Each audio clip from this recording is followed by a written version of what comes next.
Hello बच्चों, कैसे हो आप सब। उम्मीद करती हूँ आप सभी बहुत अच्छे होंगे और खूब मन लगाकर पढ़ाई कर रहे होंगे। बच्चों, आज मैं आपके लिए एक बहुत ही मजेदार कहानी लेकर आई हूँ। ये कहानी है बंदर और लोमड़ी की।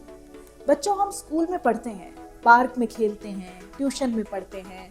वहाँ हमें बहुत से ऐसे साथी मिलते हैं जो काफी मददगार होते हैं, जो बिना किसी लालच के एक दूसरे की मदद करते हैं। आपके फ्रेंड लिस्ट में ऐसे कई बच्चे होंगे। आज जो कहानी मैं आपको सुना रही हूँ, ये कहानी बड़े ध्यान से सुनना, आपको बड़ा मजा आएगा। और इस कहानी में बंदर और लोमड़ी की शादी होगी। तो चलो सुनते हैं बंदर और लोमड़ी की ये मजेदार कहानी। बच्चों, ये कहानी है फुरफुरी जंगल की, जहाँ मिंकू नाम का एक मस्त मौला बंदर रहता था। मिंकू काफी समझदार बंदर था। एक बार की बात है, मिंकू पेड़ों पर उछलता कूदता घूम रहा था। तभी उसे किसी के रोने की आवाज सुनाई। मिंकू ने पलट कर देखा तो उसे लोमड़ी जोर जोर से रोती हुई दिखाई दी। अरे लोमड़ी, तुम रो क्यों रही हो? इस जंगल के तो सभी जानवर खुशी से रहते हैं ना, फिर तुम्हें क्या हुआ है? क्या दिक्कत है? बताओ, मैं तुम्हारी क्या मदद कर सकता हूँ? मेरा नाम लूसी है। मैं इस जंगल में उत्तर की ओर रहती हूँ। पता नहीं मेरा परिवार कहाँ चला गया। मेरे पास ना तो रहने के लिए घर है और ना ही खाने के लिए कुछ भी सामान। अरे लेकिन मैंने तो तुम्हारे परिवार को सुबह देखा था। अच्छा, कहाँ है वो लोग? मुझे उनके बारे में बताओ, मुझे उनके पास जाना है। नहीं लूसी, तुम उनके पास नहीं जा सकती। तुम्हें पता है, तुम्हारे परिवार वालों के बारे में तुम्हें जानकर बड़ा दुख होगा। उनको शेर सिंह ने अपना खाना बना लिया है, इसलिए तुम उनके पास कभी नहीं जा सकती। इतना सुनते ही लूसी और भी ज्यादा रोने लगी। मिंकू लूसी को वहीं रोता हुआ छोड़कर चला गया। लेकिन थोड़ी ही देर में मिंकू वापस लौट कर आया और हाथ में खाने का सामान भी लेकर आया। वो लूसी को खाना देता है और बोलता है, लो लूसी, ये खा लो। मुझसे किसी का दर्द देखा नहीं जाता। अगर तुम बुरा न मानो तो आज से तुम मेरे साथ रह सकती हो। मिंकू, तुम बहुत अच्छे हो। मैं तुम्हारे साथ तुम्हारे घर में जरूर रहूंगी।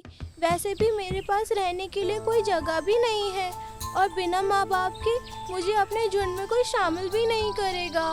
मिंकू लूसी की मदद करके मन ही मन खुश हो रहा था। मिंकू लूसी को अपने घर ले आया। लोमड़ी को देखकर मिंकू के माता पिता उस पर बहुत गुस्सा हुए। मिंकू बंदर की माँ बोली, मिंकू, तू इस लोमड़ी को अपने घर क्यों लेकर आया? भगा इसे यहाँ से। माँ, अब ये लूसी हमारे साथ ही रहेगी। इसके माता पिता को शेर खान ने अपना शिकार बना लिया है। इसके पास रहने के लिए कोई जगह भी नहीं है। इसके पास जगह नहीं है तो हमारे घर को तूने अनाथ आश्रम समझ रखा है कि किसी को भी उठाकर ले आए। और कान खोल के सुन ले मिंकू, ये लोमड़ी यहाँ नहीं रह सकती है। मिंकू माँ को मनाने की कोशिश करता रहा। दूसरी ओर लूसी काफी परेशान थी। उसने फैसला लिया कि उसकी वजह से मिंकू के घर में क्यों कलेश हो, इसलिए वो वहाँ से चल दी।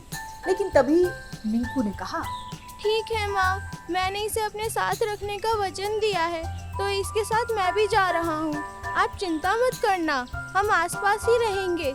जब आपको मेरी जरूरत होगी तो मैं आ जाऊँगा। ये कहकर मिंकू लूसी को अपने साथ लेकर चला गया। मिंकू और लूसी ने मिलकर जंगल में एक नया घर बना लिया। अब दोनों साथ साथ रहने लगे। धीरे धीरे दोनों के बीच प्यार बढ़ता गया। एक दिन की बात है, मिंकू जंगल में घूम रहा था। घूमते घूमते मिंकू को बहुत रात हो गई। वो घर पहुंचने में लेट हो गया। दूसरी ओर लूसी उसका इंतजार करते हुए परेशान हो रही थी। वो मन ही मन सोच रही थी, ये मिंकू कहाँ रह गया? कहीं उसे कुछ हो तो नहीं गया? हे भगवान, उसकी रक्षा करना। लूसी सारी रात मिंकू का इंतजार करती रही। जैसे ही सुबह मिंकू हंसता खेलता घर लौटा, लूसी मिंकू को देखकर बहुत गुस्सा हुई। वो उससे बात भी नहीं कर रही थी। मिंकू ने कहा, क्या लूसी, तुम भी इतना गुस्सा क्यों कर रही हो? मुझसे बात भी नहीं कर रहे, बस मुझे गुस्से से देख रही हो। ऐसा क्यों? मैं तुमसे कोई बात नहीं करना चाहती। क्या तुम्हें नहीं पता मैं तुम्हारे बिना कितना डर जाती हूँ? मेरा मन भी घर में अकेले नहीं लगता। तुम हो कि रात भर घर ही नहीं आए। पता भी है मैंने रात भर कितने बुरे बुरे सपने देखे। मैं तुम्हारे बिना नहीं जी पाऊंगी मिंकू। लूसी, ये तुम क्या कह रही हो? तुम ठीक तो हो ना? हाँ, मैं सही कह रही हूँ। मुझे तुमसे प्यार हो गया है। और मैं तुमसे शादी करना चाहती हूँ, पर शायद तुम मुझे पसंद नहीं करते ना।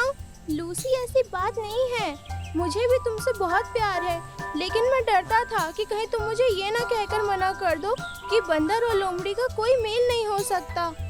बातों ही बातों में दोनों के दिल की बात निकलकर सामने आ गई। दोनों ने आखिरकार शादी कर ली, लेकिन जैसे ही ये बात सुंदर वन के बाकी जानवरों को पता चली तो उससे वे लाल पीले हो गए, क्योंकि ये जंगल के नियमों के खिलाफ था।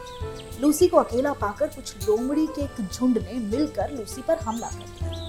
लूसी इस हमले में घायल हो गई। इससे पहले कि वो झुंड लूसी पर वार करता, मिंकू वहां पहुंचा और उसने लूसी को बचाने के लिए लोमड़ी के झुंड का सामना किया। मिंकू ने फुर्ती दिखाते हुए लोमड़ियों के झुंड को काफी चोट पहुंचा दी और लूसी को वहां से बचाकर अपने ले आया। जंगल में हुए इस संग्राम की खबर सबको पता चल गई। आखिरकार जानवरों की एक मीटिंग बैठाई गई। लूसी और मिंकू को भी वहां पर बुलाया गया। मीटिंग शुरू हुई तो भालू शेर खान ने कहा, शेर खान जी, ये देखो, जंगल में नया रिवाज चल गया है। लोमड़ी और बंदर के बीच प्यार चल रहा है। आज से पहले तो ऐसा कभी नहीं हुआ। ये तो हम लोमड़ियों की जात पर एक कलंक होगा। इनके इस पाप भरे रिश्ते को देखने से अच्छा है कि हम लूसी को ही ना मार दे। देखो, हम बंदरों ने फैसला किया है कि हम ना तो मिंकू को मारेंगे ना लूसी को, क्योंकि मिंकू ने कोई गलती नहीं की है। उसने एक बेसहारा लोमड़ी को सहारा दिया है और उसके साथ रहा। आखिर तुम लोग तब कहाँ थे जब लूसी बेसहारा थी? मीटिंग में बहस काफी देर तक चली। जंगल का राजा शेर सारी दलीलों को ध्यान से सुनता रहा और अंत में आकर वो लूसी से बोला, अगर तुम्हें मिंकू के साथ ही रहना है तो इस जंगल को छोड़कर कहीं और चले जाओ। मेरे जंगल में ऐसे अजीब रिश्ते नहीं बनेंगे। ठीक है शेर खान, मैं मिंकू के परिवार को उससे अलग नहीं करना चाहती, इसलिए मैं अकेले ही चली जाऊंगी। लूसी मीटिंग से खड़ी हुई और वहां से चल दी। तभी मिंकू उसे रोककर बोला, नहीं लूसी, अगर तुम जाओगी तो मैं भी तुम्हारे साथ चलूंगा। मेरा परिवार तुमसे बढ़कर नहीं है। मिंकू और लूसी का प्यार देखकर आखिरकार मिंकू के माता पिता का दिल भर आया और वो बोले, लूसी बेटा, आज तुमने हम सबका दिल जीत लिया। सच में प्यार से बढ़कर कुछ नहीं होता। तुम जहाँ चाहो दोनों जा सकते हो, हम तुमको वहीं पर मिलने आएंगे। देखो, तुम दोनों के बीच के प्यार ने मुझे भी अपना फैसला बदलने पर मजबूर कर दिया है।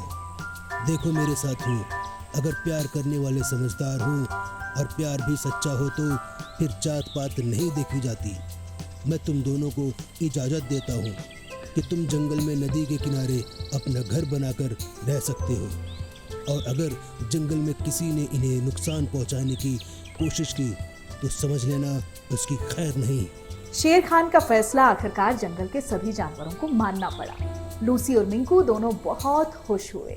जंगल के सभी जानवरों ने उनका घर बनवाया और फिर सब लोग हंसी खुशी रहने लगे। तो बच्चों, कैसी लगी आपको ये कहानी? थी ना मजेदार कहानी?